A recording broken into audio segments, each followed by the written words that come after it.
All right, everybody. Welcome to Resume Writing Roundtable with the Manpower Direct Hire Great Lakes team.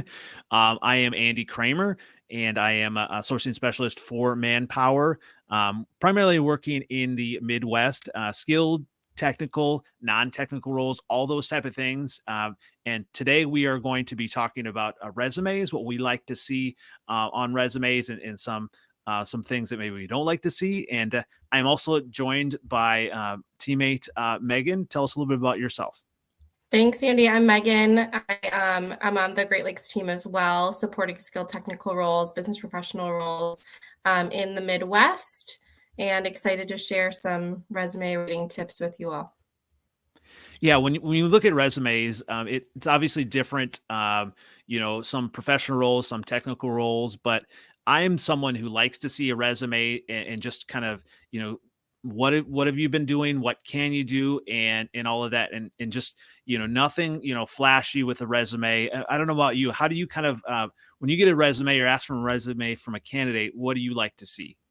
Yeah, I agree. I think short and direct is the best kind of avenue to go for a candidate. Now, by short, I mean, obviously have bullet points, have the highlights of your experience within that position, but direct in a way where we can kind of get the gist of it. A hiring manager can get the gist of it by glazing over the resume. Yeah, I think that's the biggest thing when I see a resume. Maybe just the format and Mhm. I have done some marketing professionals, senior marketing professionals, those type, and you can tell those, right? Yeah, If they're been beautifully done and all different colors and stuff like that. And as sourcing and a recruiter, we that's not something that we really want to see, right? We want to something right. simple, format, just kind of no design. Just give me all the meat and potatoes, right? Everything that we need to Absolutely. know that we can send on to that hiring manager, because that's really what they're going to be looking at. Obviously, when you're working with marketing professionals, that's a little bit different. They may want to see that, but a lot of those, they actually want to then see like a website that can take them to your portfolio, so separate from the resume. Absolutely. Yeah. And I would say another thing I see on a lot of business professional resumes is a headshot.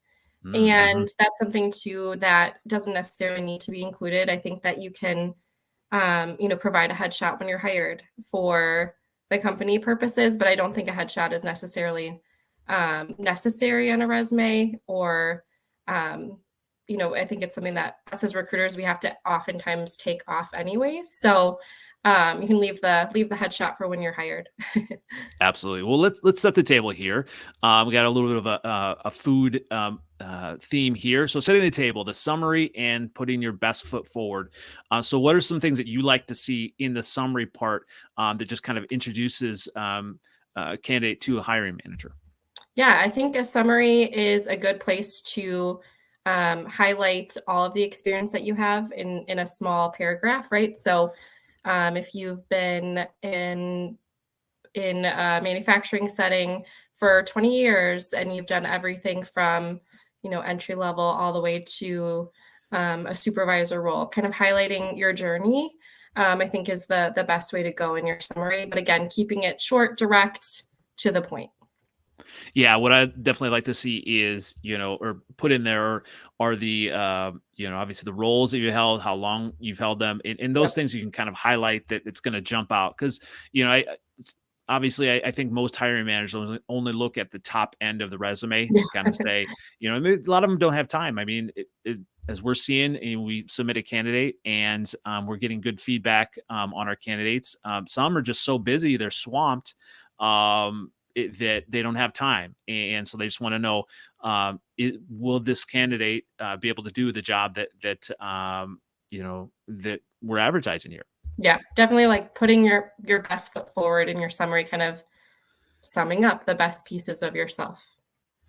So, going along with that, the appetizer, right? So, I'm someone who likes to put the skills in bullet points, then right Mhm. after the summary. Some people do it differently. How do you like to see it in your resumes? Yeah, I agree with you. I like to put it after the summary. I think a lot of people put it all the way at the bottom. And again, like you were saying, I don't think our hiring managers have the time to scroll through each individual piece. So keeping your skills underneath the summary ensures that it'll be seen. And I too like to do bullet points and also columns too, because if there's a lot of bullet points, they can get lost, or it can just look really long. And you want to make sure that your skills are highlighted. And if you have a lot, you still want to make sure that they are seen. So columns is a good way to shorten those skills and not make it look like this big, long paragraph. Absolutely. And what I like to do too is, obviously the ones that pertain most to that job are Yep. going to be the first bullet points. And sometimes you see like, some resumes will come in and just have maybe not the most relevant ones, that are top. So that's always, in my opinion, kind of the most important to have those right away, because those are the things you want hiring managers to see right away. Absolutely. So then we get to the main course, right? The job experiences and the presentation. And obviously, I think the majority of our resumes that I see, at least, do have this, right? That the most recent job is right there, and then it kind of goes down from there. So is that kind of how you like to see it? Yes, definitely. I think too, one thing to point out is I have a lot of candidates that will not put their most recent job because it's not relevant, right? Like maybe they had to take a job in another field for a minute just to, supplement income. And I think that that's really important. Also, contract positions. Some candidates feel like they don't want to put the contract roles on there because they were contract, but I think that it does more harm than good to leave off those positions, from a gaps perspective, right? You want to also show that you've been keeping steady employment. So I think those things are really important to make sure that your resume has your truly most recent position. Keep all those dates updated and, have those contract positions on there if you've got them. Yeah, and for me, like as a recruiter, I want to get all the information, Yeah. and just as a candidate, I want you to send as much as you have to me, and then kind of let me decide, because obviously we're the ones that are working with the hiring managers. We kind of know what they want to see, Yeah. and obviously, we don't want any surprises. If we have all that information, then we can send them. And then we can obviously explain to the hiring manager, hey, this is why this person left, and then also, yeah, it shows that they're not just sitting at home. Obviously they want to work, they want to support their families, and they maybe took something because they had to. Yep. And yeah, it's very important on that. Absolutely. So with the bullet points now, and we've talked about this offline, we've talked about this a lot, overcooked. And I've seen this a lot. I'm not sure how much you've seen this, but you'll get a resume and it'll just have a long sentence for under each bullet point, and basically just kind of have to edit that down. Like I'm someone who it gets really lost in that. Like I like to see, not on like big long sentences, just tell me what you can do, and so you easily highlight it. How do you like to see those bullet points? I would say the same. I think that, again, like we mentioned, hiring managers don't have the time to go through each individual bullet point. And then again, as a recruiter, we're kind of pulling out the most important parts of that person's resume and our conversation that we had as kind of highlights to share with the hiring manager. And so if we have these big bullet points, big chunks of information, one, it's a lot to share with the hiring manager. And two, a lot of times they don't really make sense to anybody who hasn't been in the role at that company, right? It's just a lot of information that the outsider wouldn't really take as for value. Absolutely. And on the other end of the spectrum is not a lot or no information. So undercooked. Yeah. So you'll get a bullet point where, or maybe there is, like, you just have the job after job, and there's nothing under there. And with that, I mean, as a recruiter, what do you think when you see that? Yeah, most of the time when I see a resume like that, I mean, it's really hard to decide if this person is a good fit for the opportunity because, for example, maintenance technician, that can mean a lot of things. And if you just have the company that the person worked for, you don't know if they were a tried and true maintenance tech working on, preventative maintenance, or if they were a facilities maintenance technician. It's really hard to get all of the information and paint the full picture if there's no bullet points to describe what you've actually done in that role.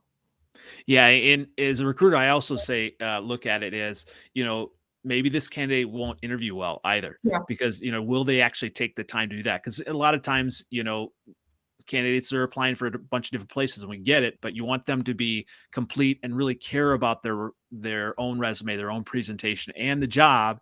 And that comes across in the resume. If they don't have time to, write things down underneath each job, then a little bit of a red flag for me. absolutely. Yeah, and it doesn't give us full confidence that they're truly serious about their job search. If they, there's so many options now where you can create a resume for free. There's templates out there, Mhm. so it's really important to kind of utilize those options. And it doesn't have to be a super fancy resume. It can truly be a resume from Indeed, as long as you have the meat and potatoes there to explain what you've done. So that's another point, makes me think of, like, I've had a few that are telling me that they go to different sites and are paying for the resume to be done. Mhm. And that's not something that you would recommend.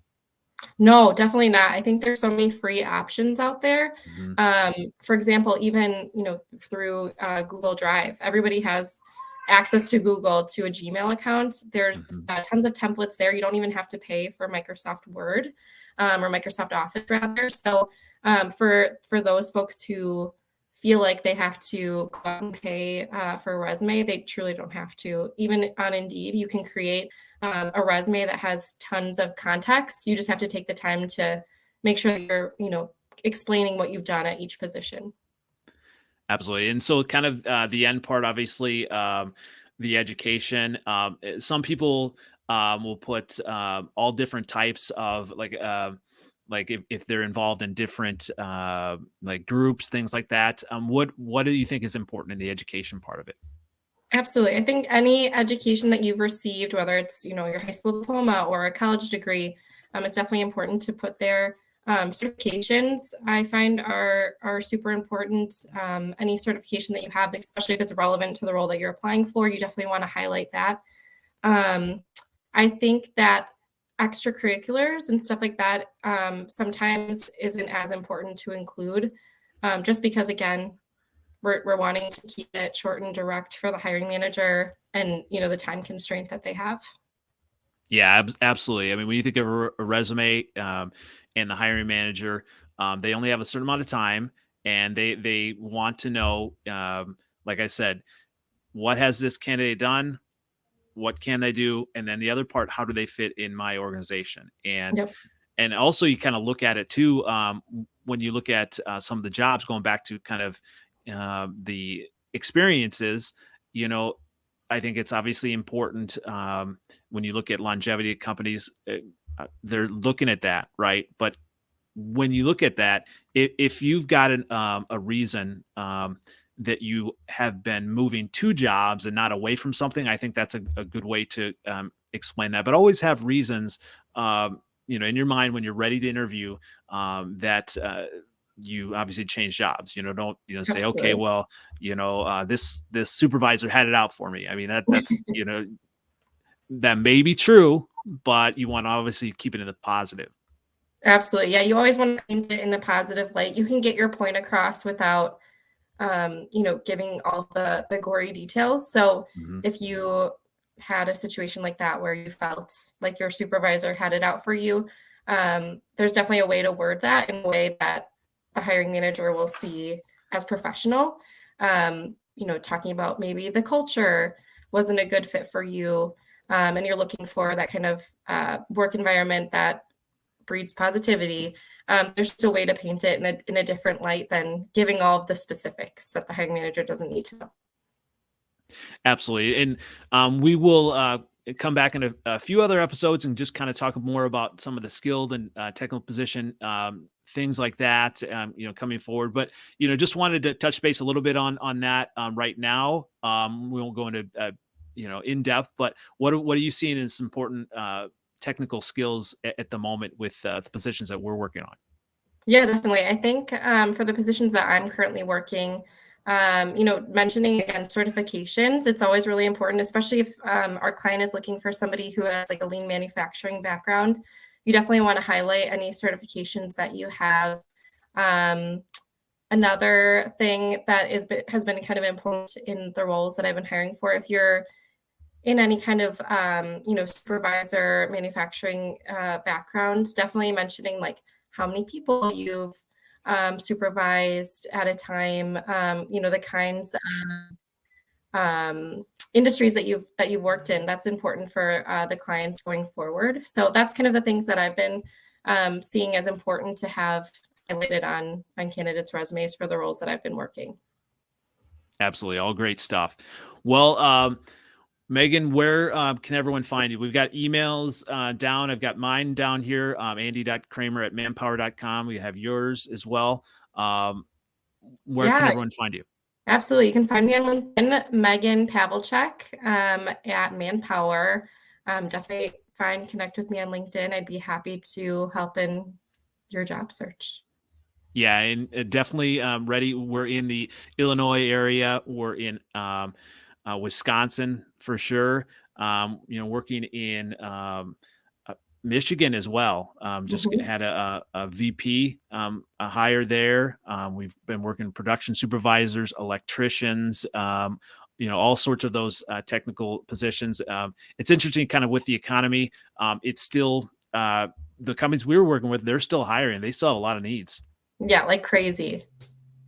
Yeah. And so definitely important, with those companies to make sure to have your resume ready to go and so you can send it to your recruiter. So, well, thanks again, Megan. We'll definitely, connect again, and we'll do this as much as we can to, highlight what we're doing, Great Lakes team, and then help as many candidates out there as possible. Thanks again. No, thank you, Andy. I appreciate it. Thanks so much.